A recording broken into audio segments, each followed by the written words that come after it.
Welcome to Living in El Paso, Texas. My name is John Peña with Peña El Paso Realty Group. In this episode, we're going to talk about what's new in El Paso spring 2024. If you're interested in this type of stuff, please consider subscribing to the channel and let's jump into it. So we've got a couple of new things coming to the west side and then a couple of new things coming to the northeast, which is where I am right now. Our beautiful Franklin Mountains right behind me. Let's start with the west side. Over by this area off our Interstate 10, there's a skydiving place over here. The Top Golf is over here, some new restaurants.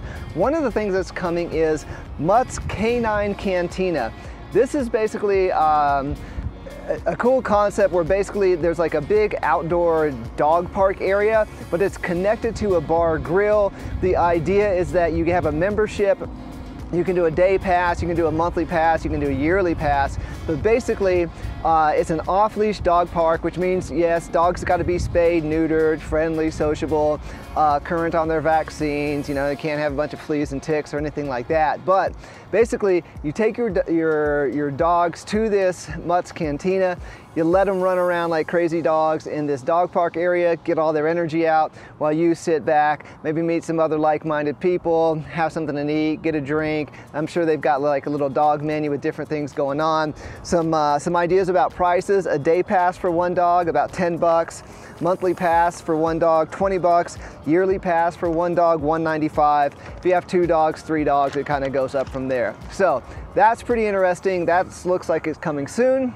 And then right around the corner from there is a new kind of resort event center called the Elmont. Now, this place has an event center. Afrojack's going to be there today, for instance, so they're having musical acts come through. They've got what they're calling a swim club. It's got like 6 water features, like a lazy river, water slides, cabanas, bar and grill. They've got a clubhouse gym for people that are residents in that community. And then they've got what's called a Vaga Desert Kitchen and Bar. Again, that's kind of, the swim club especially works on kind of a pass system, but this looks like a really cool new addition, whether you maybe you're just looking to get away, take the kids to a water park for the day and chill out, or if you're visiting, maybe someplace to consider checking out as well. Now let's talk about the Northeast. Meta, parent company of Facebook, Instagram. Now this isn't finalized yet, but they are considering developing a new hyperscale data center, an estimated $800 million investment. They're looking to purchase a 1,000-acre tract of city-owned land for about $8.5 million.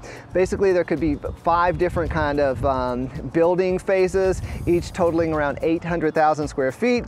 It says that basically they're trying to leverage El Paso's strategic location, climate advantages, and renewable energy resources, I'm sure solar power is what they're talking about, to support their digital infrastructure needs.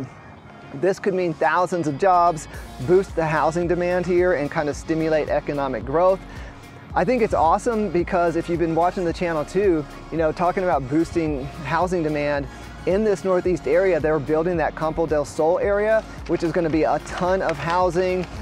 We made a video about it. Check that out if you haven't seen that. But I think this is really a cool connection, potentially with also this Meta project. And then I'm standing where exactly behind me here used to be Cohen Baseball Stadium.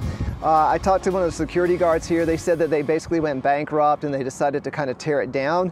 But what's being proposed now, and the city council just approved this, now they're talking about building an $80 million amphitheater, outdoor kind of concert venue right behind me here. So City Council approved a $31 million performance-based incentive agreement with Notes Live Incorporated of Colorado Springs. That's the company that would build this amphitheater. They say it could generate $5.4 billion in economic impact. And basically it's going to be called the Sunset Amphitheater and provide, quote, elevated hospitality, top-tier audio-visual capabilities, premium food and drink offerings, and put El Paso on the map as a prime touring destination for the biggest national and international acts traveling the southern U.S. and northern Mexico region. It would hold about 12,500 people, more or less is what they're saying. So there go my notes. It's pretty windy today. But I think this is awesome. One of the things I talk about that El Paso maybe is kind of missing for a lot of people is we don't get a lot of like big name musical acts. So a lot of times big names, you know, maybe they'll play in Phoenix and then they'll pass right by us on their way to San Antonio and the other big Texas cities. But if we had an amphitheater that you know could sustain a big touring act, I think that would be awesome, so that we could start getting some of those big musical acts coming through. So as you can see, tons of stuff happening in El Paso, which is great for the economy, for the people that live here. And with that, I hope you found that relatively interesting, whether you're from here or whether you're considering moving here. If you're considering a move, of course, please consider reaching out to us as far as any of your real estate needs. And other than that, we'll see you in the next episode.